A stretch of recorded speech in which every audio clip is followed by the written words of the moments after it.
Días, jueves 8 de febrero, tras la estrepitosa caída de la mega ley ómnibus, el gobierno inauguró un nuevo capítulo en la disputa contra las provincias a las que llamó traidoras, rebeldes, y los gobernadores aliados que hasta el último momento se mantuvieron en el tratamiento de la ley aceptándola parcialmente, pero no totalmente. Por eso elegimos abrir el día de hoy con Explota, explota mi corazón de Rafael Acarrá.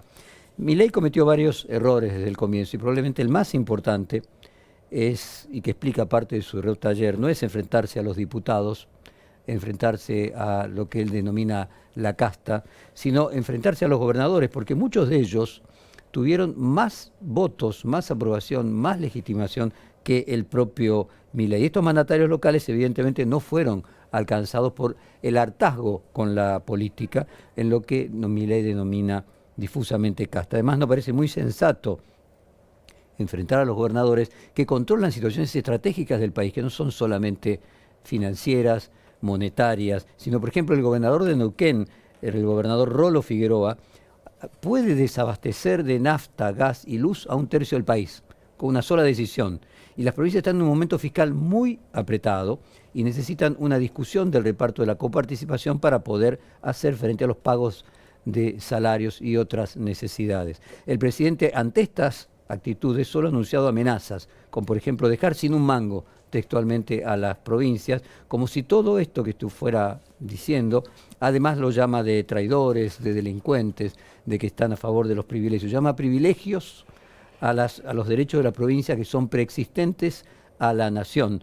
Y tenemos una historia larga de enfrentamiento entre las provincias y la nación que fueron constitutivos de lo que es hoy nuestra sociedad. En 1819, por ejemplo, o sea, 9 años después, 9 años después de nuestra constitución a partir del 25 de mayo, como país, el país fue definiéndose claramente en tendencias políticas. Los federales, partidarios de las autonomías provinciales, y los unitarios, partidarios del poder central de Buenos Aires. Estas disputas políticas tenían una discusión económica, el sustrato detrás era una discusión económica, de hecho también lo fue el 25 de mayo de 1810, que tenía que ver con los códigos aduaneros. Esta disputa política del sustrato económico era la lucha entre el puerto, que cobraba los derechos de importación y de exportación, y las provincias, que eran las que producían la riqueza del país. En ese momento esas peleas terminaron con una larga guerra. La primera fue la batalla de Cepeda en febrero de 1820, cuando los caudillos federales de Santa Fe, Estanislao López y de Entre Ríos, Francisco Ramírez, derrocaron al directorio que estaba en la ciudad de Buenos Aires. A partir de entonces, cada provincia se gobernó por su cuenta. De hecho, la provincia de Buenos Aires, la más rica, que era la que contaba la aduana, mantuvo determinados privilegios, y luego vino la época de Rosas. En 1829, uno de los estancieros más poderosos de la provincia asumió la gobernación de Buenos Aires y ejerció una enorme influencia en todo el país. Rosas se opuso a una organización nacional y a la sanción de una constitución, y por eso estaba explicando el reparto, o esa oposición estaba explicando una oposición al reparto de las rentas aduaneras al resto del país y la pérdida de la hegemonía porteña. Luego del llamado el restaurador de las leyes, así se lo llamaba a Rosas, fue derrotado por el gobernador de Entre Ríos, Justo José de Urquiza, y lo que se llamó el Ejército Grande. Urquiza convocó a un congreso constituyente en Santa Fe en mayo de 1853, donde se sancionó nuestra conocida primera Constitución Nacional, pero aunque ya no estaba Rosas, los intereses de la clase alta del puerto de Buenos Aires seguían siendo los mismos, o con otros significantes, por ejemplo Bartolomé Mitre, Adolfo Alsina, que dieron un golpe de Estado conocido con la revolución del 11 de septiembre de 1852. A partir de entonces el país quedó casi por 10 años dividido en dos: el Estado de Buenos Aires y la Confederación, que era el resto de las provincias de la capital, que tenían su capital en Paraná, o sea, Entre Ríos. Imagínense lo profundo del conflicto histórico de nuestro país, que durante 10 años estuvo dividido, y la separación duró hasta 1861, cuando otro líder porteño, Bartolomé Mitre, derrota a Urquiza en Pavón y unificó el país bajo la tutela porteña. Luego, las presidencias fundacionales de Mitre, de Sarmiento, de Avellaneda, terminaron de concretar ese orden. Hicimos un repaso para intentar transmitir el carácter histórico que tiene este conflicto, que puede llegar a despertar fuerzas que Milei no termina de entender. Obviamente esta discusión entre Buenos Aires y las provincias tuvieron sus manifestaciones históricas recientes. no obviamente con las guerras que contábamos del siglo XIX, pero sí determinado tipo de enfrentamientos políticos bastante ruidosos. Vamos a hacer un repaso de los últimos, vamos a remontarnos, por ejemplo, al año 2008, el conflicto entre el gobierno kirchnerista y el campo. Entonces, de la Sota, que era el gobernador de Córdoba, enfrentó al gobierno nacional de esta manera. Vamos a escuchar a Juan Manuel de la Sota sobre las retenciones. Decidieron meter la mano, en el bolsillo de nuestros chacareros. Escuchémoslo. Necesitaba plata y decidió meterle la mano en el bolsillo a nuestro chacarero. Después disfrazó todo esto con ideología. Hoy hablan los Kirchner de que las retenciones son parte de la ideología de este gobierno. No, lo que son una herramienta de recaudación. Y cree el gobierno que puede vivir del campo. Y eso es matar la gallina del huevo de oro. Las retenciones que el gobierno ha venido aplicando son absurdamente injustas y realmente han perjudicado el crecimiento. Fíjense esto, 2008, de la Sota. Lo siguió de la Sota otro gobernador, al otro gobernador lo siguió otro gobernador, y lo que hoy dice Yayor es exactamente lo mismo que decía de la Sota en el año 2008. O sea, se trata, y no tiene nada que ver con el kirchnerismo, como se verá, era en contra del kirchnerismo. Esto de disfrazar que quienes votaron en contra de la ley ómnibus votaron con el kirchnerismo, es todo por el contrario. Votan en contra del gobierno central, que en este momento no es el kirchnerismo, pero en el año 2008 era el kirchnerismo. Bastante tiempo después, otro gobernador, en este caso el gobernador de Salta, en aquel momento Juan Manuel Urtubey, enfrentó al gobierno de Mauricio Macri y lo acusó de utilizar fondos provinciales de manera indebida. Escuchemos a Urtubey, año 2019. Dice, utilizó fondos que son de las provincias para una política nacional. Nos reunimos la semana pasada los gobernadores y le planteamos al gobierno la necesidad de rever la medida que tomó, en el sentido en que utilizó fondos que son de las provincias para una decisión política nacional. No discutimos la cuestión de fondo respecto de las bondades o no de las medidas del gobierno. Sí. Lo que pasa es que cuando toma esas decisiones con plata que no es propia, incurre en una ilegalidad. O sea, durante el gobierno de Alberto Fernández este conflicto se fue extrañamente trastocado. En esta ocasión el reclamo fue impulsado por la Ciudad de Buenos Aires, se invirtió los roles. Pero bueno, la Ciudad de Buenos Aires, a partir de la Constitución de 1994, tener el carácter de una provincia, finalmente también entra en la competencia por los recursos nacionales coparticipables. Vamos a escuchar a Horacio Rodríguez Larreta en el 2020 diciendo: se eligió deteriorar la convivencia política que habíamos logrado. Lamentablemente, lo que vivimos ayer es exactamente lo contrario al diálogo. Exactamente lo contrario a lo que yo creo que la Argentina necesita. Se eligió deteriorar la convivencia política que habíamos logrado justo en el momento que el país más necesita esa convivencia. Para solucionar un problema que obviamente nos preocupa a todos, que es la inseguridad de la provincia de Buenos Aires, se eligió la división. No vamos a sacar a la Argentina adelante a través de la división. Anoche nos encontramos sorpresivamente con una medida improvisada, intempestiva, inconsulta, que le saca fondos de coparticipación a la Ciudad de Buenos Aires para destinarlos a la provincia. Y hablando de diálogo, la última vez que me mencionaron el tema fue en el mes de marzo, en una reunión que fue pública con el ministro del Interior, donde ni siquiera habíamos llegado a un acuerdo. Me fijé en mi agenda. Desde ese día a hoy tuve 26 reuniones con el Gobierno Nacional. Nunca me mencionaron el tema. Eso no es diálogo. Es muy interesante entenderlo desde el punto de vista geográfico, ¿no?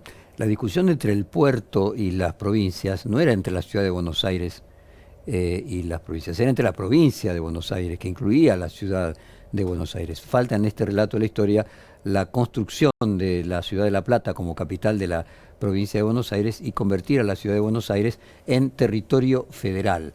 Luego, con la Constitución del 94, se constituyó a la Ciudad de Buenos Aires ya no más como territorio federal, sino como una provincia más. Entonces, a partir de que se crea la Ciudad de Buenos Aires con carácter de provincia más, se vuelve a crear el mismo problema que tenían los de las provincias que no era con Buenos Aires, era con el gobierno nacional, o sea, quien controla los recursos de la nación, ya no importa dónde esté. Entonces fíjense qué interesante, es que antes era con la provincia de Buenos Aires, después con la ciudad de Buenos Aires y finalmente lo que es con la nación, que es la que controla los recursos coparticipables y otros no coparticipables. Entonces llegamos al presente. Ahí habíamos visto año, creo que era 2020, a Horacio Rodríguez Larreta. Vamos ahora a nuestro año actual. Vamos a Maximiliano Puyaro, gobernador de Santa Fe. No me voy a poner del lado del gobierno porque pretenden subordinarlos con la billetera. Escuchémoslo. Nosotros tenemos un compromiso y un contrato social con la provincia de Santa Fe y siempre fuimos muy claros en ese sentido. Íbamos a defender los intereses de la provincia de Santa Fe y bajo ningún concepto vamos a acompañar lo que es un aumento de retenciones al campo y un aumento de retenciones a la industria. Estamos dispuestos a dialogar, a encontrar salidas, porque nuestro país tiene que salir del déficit fiscal para poder reducir los niveles de inflación. Creo que en este sentido el presidente y el gobierno de la Libertad Avanza, al tener una minoría y en la Cámara de Diputados y Senadores, tendría que profundizar el diálogo. Nosotros estamos dispuestos a hablar. Nunca vamos a agredir a nadie, nunca vamos a menospreciar una posición política. Toda la democracia, en definitiva, es eso, es la construcción de consensos. Bueno, ahí teníamos, gobernador de Santa Fe. Vamos ahora como si fuese el túnel del tiempo. Ustedes escucharon hace unos instantes, año 2008, al gobernador de Córdoba, por aquel momento el gobernador de la Sota. 16 años después, casi 20 años después, más o menos lo mismo, el actual gobernador de Córdoba, Martín Yayora, dice: le pido a nuestros legisladores que no voten ninguna retención. Defender a los sectores productivos es claramente hoy defender a la Argentina. Es por eso que evitar este grave error de querer incrementar los derechos de exportación sobre los sectores agroindustriales, la metalmecánica, la madera, bueno, sobre todos los sectores, es, creo hoy, hacer una colaboración para evitar que la Argentina retroceda, para evitar que la Argentina rompa su tejido productivo, vuelva a cerrar persianas, fábricas, sectores que no van a invertir en dotar de valor agregado a los alimentos o que no van a volver a invertir para elevar su producción. El plan fiscal debe contener un plan productivo para que, mientras se aplica el plan fiscal, las fábricas puedan producir. En síntesis, nadie puede recaudar si no tiene empresas y sectores que generen riqueza. Es por eso que, acompañando a los sectores productivos de nuestra provincia, le pido, por supuesto, a todos nuestros legisladores en el Congreso que no voten absolutamente ninguna retención, colaborando con la Argentina, defendiendo un plan productivo y también colaborando a discutir otras iniciativas que claramente son todas dolorosas, pero que ninguna nos lleven a la muerte de nuestro sector productivo. Bueno, y tenemos 16 años después otro gobernador de Córdoba repitiendo lo mismo. Y vamos ahora a escuchar otro gobernador, pero de Chubut, en este caso Ignacio Torres, que dice: le pido al presidente que no tiren de la soga. Presidente de la Nación, que no tire más de la soga, porque es la Nación la que nos debe a nosotros, es la Nación la que tiene que rendir cuenta con la provincia que venimos aportando más de 300.000 millones de dólares hace más de 100 años. Y este gobernador no va a ser uno más de los sumisos ante los gobiernos nacionales, porque no nos va a amedrentar ninguna amenaza, ninguna picardía parlamentaria. Y si nos quieren sacar el fondo compensador docente, no me van a encontrar a mí, nos van a encontrar a todos nosotros yendo a la Casa Rosada a reclamar por lo que nos corresponde. Nosotros no los amenazamos con cortarle la llave del gas. Nosotros no los amenazamos. Nosotros producimos, nosotros generamos, nosotros de cada 100 que aportamos recibimos apenas 40 y encima nos tenemos que bancar que nuestras rutas nacionales están hechas un desastre, que nuestros puertos de aguas profundas, por donde salen los recursos que generan las divisas que se vienen dilapidando durante los últimos gobiernos nacionales están destrozados. Fíjense la falacia kirchnerista, votan con los kirchneristas, nada de kirchnerista. Primero, los mismos gobernadores le reclamaban al kirchnerismo cuando el kirchnerismo gobierna, y acá estamos viendo gobernadores que son absolutamente anti-kirchneristas, ¿no? Córdoba, Chubut. Vamos al caso ahora vamos a ir al caso ahora de Río Negro, pero podríamos decir que, sin embargo, Milei, frente a lo que ha sucedido, en lugar de hacer una lectura correcta de que en realidad no es un problema de kirchnerismo o no kirchnerismo, es un problema transversal de todos los gobernadores frente al poder central, al gobierno nacional, profundiza la grieta, llama a los gobernadores traidores, delincuentes, que lo va a dejar sin un mango. El presidente debería comprender que de la reforma constitucional de 1994, los recursos naturales son de las provincias y que se encuentran, por tanto, controlados por los gobernadores. De hecho, el de Chubut dijo, no vamos a cerrar la llave del gas, y quien realmente plantea hacerlo son también otras provincias. De hecho, mencionamos en el caso de Neuquén, que 1/3 de toda la energía del país se produce allí. Vamos ahora a escuchar al vice